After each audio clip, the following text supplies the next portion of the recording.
Amna Negudama, Mamadi Volde, Nia Andonkaye. Donc on dit bonjour et bienvenue. C'est un grand jour, Ousmane. Ce jour correspond à la date de naissance d'un président du Mali.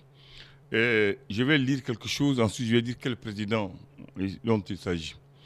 On dit, quand il est sorti de l'école William Ponty à Gorée en 1936, d'abord, voici ce que ses formateurs ont écrit sur son bulletin. Les appréciations des professeurs de ce président malien, instituteur d'élite, gros travailleur, très sérieux, très intelligent, mais anti-français, agitateur de haute classe à surveiller de près.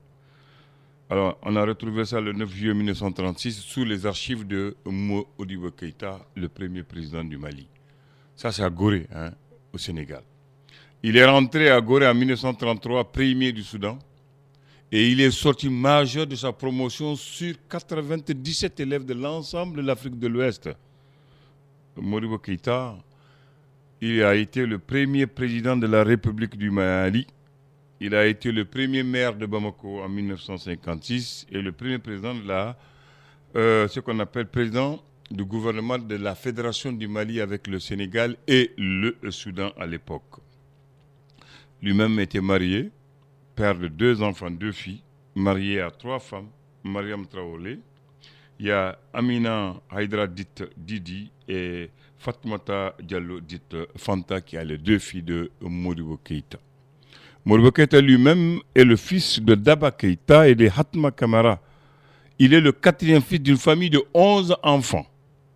Voici les 11 frères de Modibo. Il y a la première qui est une fille qui s'appelle Awa. Ensuite, il y a Malé Keïta, Massire Keïta. Ensuite, Modibo Keïta, le 4e fils. Il y a eu Kassé Keïta, Issa Keïta, Moussa Ditati Keïta, Ibrahim Keïta, Wande Keïta, Kumbati Keïta et Nabintou Keïta. Ça, c'est les femmes. 11 enfants, dont Modibo est le 4e garçon. Voilà, on va s'arrêter là pour Modibo aujourd'hui. C'est un homme extraordinaire. Il est né le 4 juin 1915 à Bamako et il est mort le 16 mai 1977 au camp de Djikonipara chez les parachutistes. Bon, ça c'est pour l'histoire. On revient maintenant dans la réalité, dans les faits, parce que c'est l'homme qui fait l'histoire. Alors, mesdames et messieurs, avec la complicité de Ousmane Wele Diallo, l'enfant de Massambou Wele Diallo, mon professeur à l'INA en 1986 de musique, on dit un bonsoir aux enfants de Nyarela et de la famille Wele Diallo.